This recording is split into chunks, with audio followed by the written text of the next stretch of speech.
शुक्लां ब्रह्मविचारसारपरमामाद्यां जगद्व्यापिनीं वीणापुस्तकधारिणीमभयदां जाड्यान्धकारापहां हस्ते स्फाटिकमालिकां विदधतीं पद्मासने संस्थितां वन्दे तां परमेश्वरीं भगवतीं बुद्धिप्रदां शारदां। श्री महागणाधिपतये नमः। श्री महासरस्वत्यै नमः। శ్రీ గురుభ్యో నమః. సెప్టెంబర్ మాసంలో గోచార ఫలితాలు ప్రత్యేకంగా మహిళలకు, స్త్రీలకు ఎలా ఉన్నాయి అనేటువంటి విషయాన్ని మనము తెలుసుకుందాం. ముందుగా ఈ సెప్టెంబర్ మాసంలో గ్రహస్థితి ఎలా ఉంది, ఏ స్థానాలలో ముఖ్యమైనటువంటి గ్రహాలు సంచరిస్తున్నాయి అనే విషయాన్ని గనుక మనం చూసినట్టయితే, సూర్యుడు 17వ తారీఖు వరకు స్వక్షేత్రమైనటువంటి సింహరాశిలో సంచరిస్తున్నాడు. తదనంతరం కన్యారాశిలోకి ప్రవేశిస్తున్నాడు. ఈ కన్యారాశి సమక్షేత్రం అవుతుంది, బుధుని క్షేత్రం. ఇక కుజుడు 18వ తారీఖు వరకు మిథున రాశిలో సంచరిస్తున్నాడు. ఇది శత్రుక్షేత్రం అవుతుంది.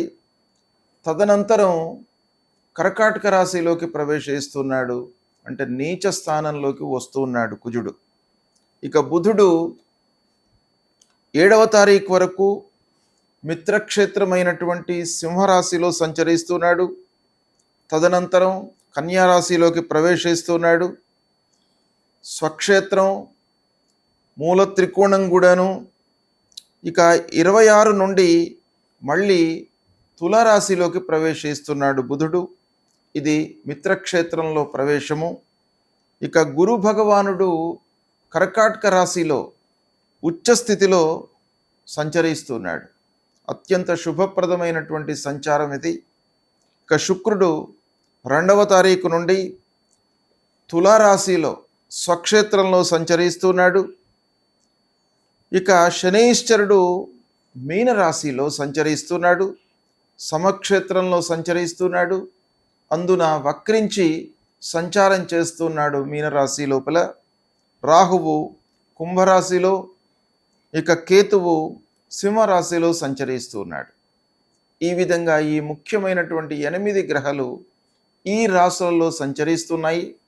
అయితే ఈ సెప్టెంబర్ మాసంలో ఈ సంచారం యొక్క విశేషాన్ని గనక మనం చూసినట్టయితే, గురు భగవానుడు ఉచ్చస్థానంలో సంచరిస్తున్నాడు, శుక్రుడు స్వక్షేత్రంలో సంచరిస్తున్నాడు, బుధుడు స్వక్షేత్రము ఉచ్చస్థానంలో సంచరిస్తున్నాడు, కుజుడు మట్టుకు నీచ స్థానంలో సంచరిస్తున్నాడు. ఈ విధంగా గ్రహముల యొక్క సంచారంలో విశేషత ఉంది ఈ సెప్టెంబర్ మాసంలో. ఈ సంచారాన్ని దృష్టిలో పెట్టుకొని ద్వాదశ రాశుల వారికి ఫలితాలు ఎలా ఉన్నాయి అనేటువంటి విషయాన్ని మనం తెలుసుకుందాం. వృషభ రాశి వారికి సెప్టెంబర్ మాసంలో గోచార ఫలితాలు ఎలా ఉన్నాయో తెలుసుకుందాం.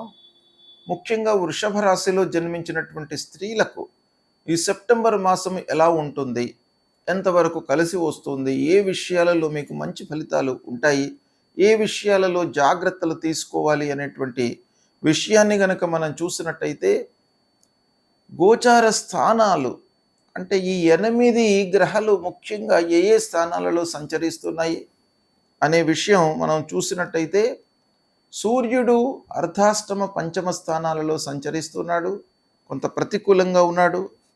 కుజుడు 2, 3 స్థానాలలో సంచరిస్తున్నాడు. 2వ స్థానం ప్రతికూలం, 3వ స్థానం అనుకూలంగా ఉంటుంది. బుధుడు 4, 5, 6 స్థానాలలో అనుకూలంగా సంచరిస్తున్నాడు. గురువు తృతీయ స్థానంలో ఉచ్చస్థుడై సంచారం చేస్తున్నాడు. ఇది గోచార రీత్యా ప్రతికూలం అయినప్పటికీ ఉచ్చస్థుడు గనుక కొంత మనకు మంచి ఫలితాలు ఇచ్చే సూచనలు ఉన్నాయి. శుక్రుడు 6వ స్థానంలో గోచార రీత్యా ప్రతికూలం.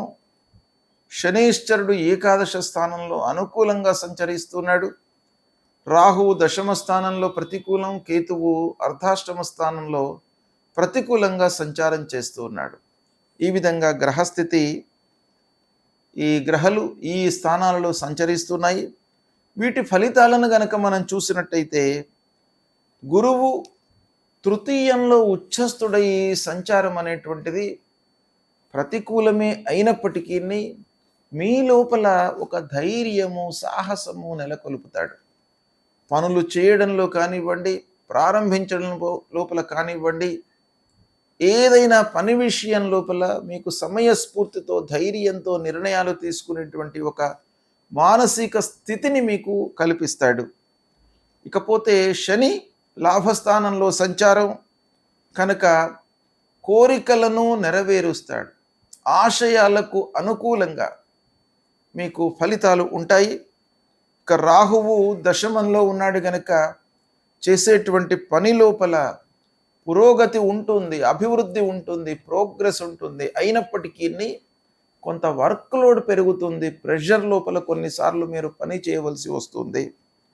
ఇకపోతే కేతు మూలకంగా కొంత అన్సర్టనిటీ ఉంటుంది. సూర్య భగవానుడు ముఖ్యంగా అర్ధాష్టమ పంచమ స్థానాలలో సంచరిస్తున్నాడు కనుక కొన్ని విషయాలలో జాగ్రత్త తీసుకోండి. చదువు విషయం లోపల కానివ్వండి, దగ్గరి వాళ్ళ విషయం లోపల మీరు కొన్ని జాగ్రత్తలు తీసుకోవడము చాలా అవసరం. ఇక బుధుడు మీకు అనుకూల స్థితిలో ఉన్నాడు. మీ యొక్క బుద్ధి బలాన్ని, విజ్ఞానాన్ని తెలుసుకునేటువంటి ఒక పరిపక్వతను మీ లోపల పెంచుతాడు. తద్వారా మీరు చాలా విషయాలలో విజయాన్ని మీరు పొందేటువంటి అవకాశం ఉంది.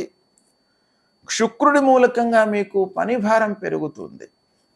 తద్వారా ఏంటంటే మీరు కొన్నిసార్లు పనిలో నిమగ్నమై అలసిపోవడము, తద్వారా ఆరోగ్య విషయంపై అశ్రద్ధ వహించడము, ఆహారం సమయానికి తీసుకోకపోవడము, ఇలాంటివి మీకు సంభవించే సూచనలు ఉన్నాయి. కుజుడు ద్వితీయ స్థానంలో ఉన్నాడు ప్రారంభంలో కనుక మాట విషయంలో కొంత జాగ్రత్తలు తీసుకోండి.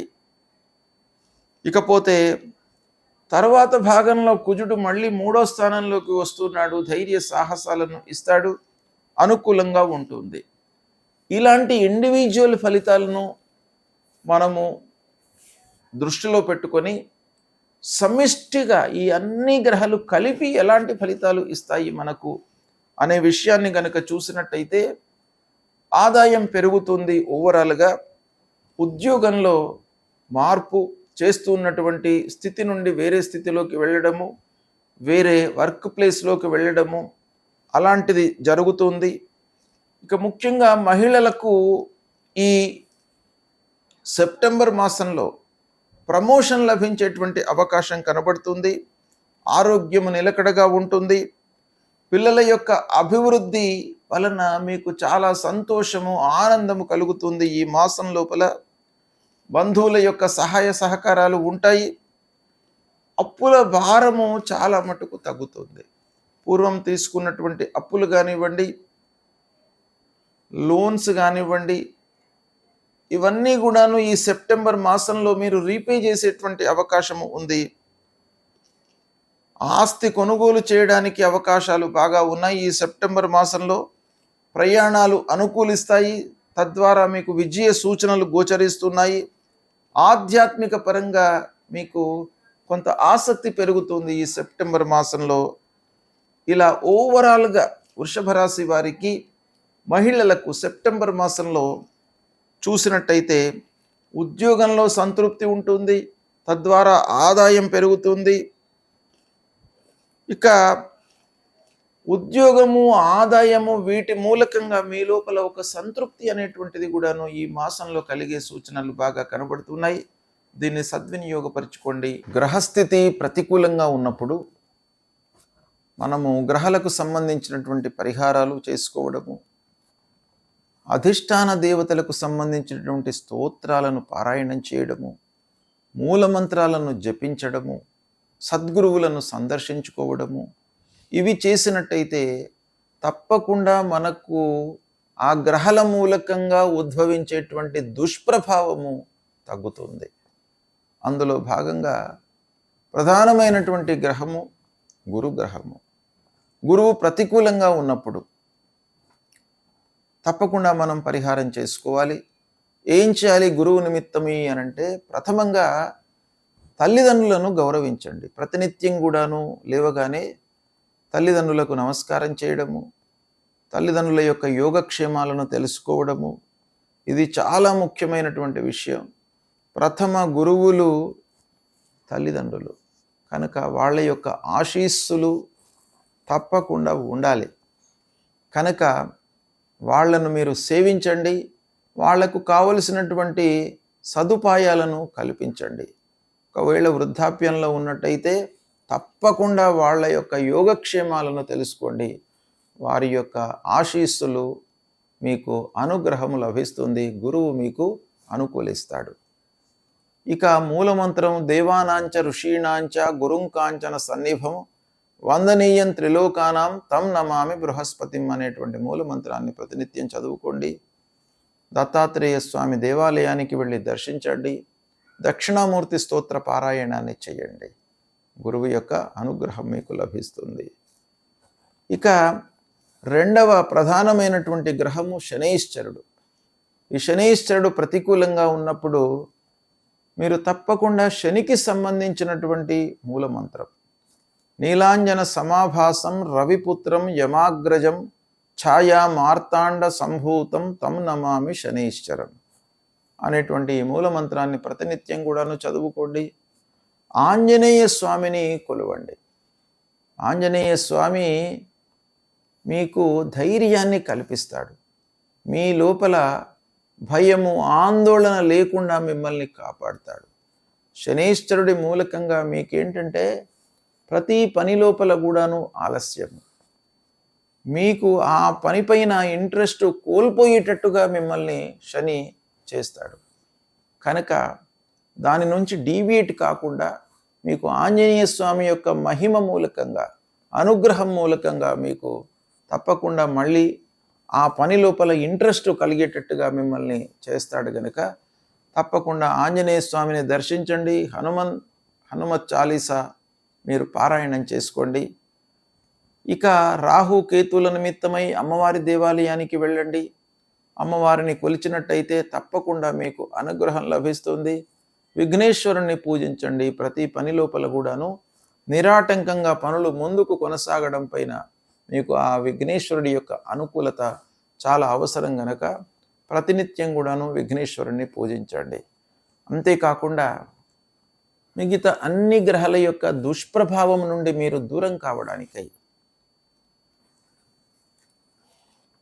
రుద్రుణ్ణి పూజించండి. అంటే పంచముఖ మహామృత్యుంజయుణ్ణి మీరు పూజించినట్టయితే చాలా సత్ఫలితాలు కలుగుతాయి మీకు.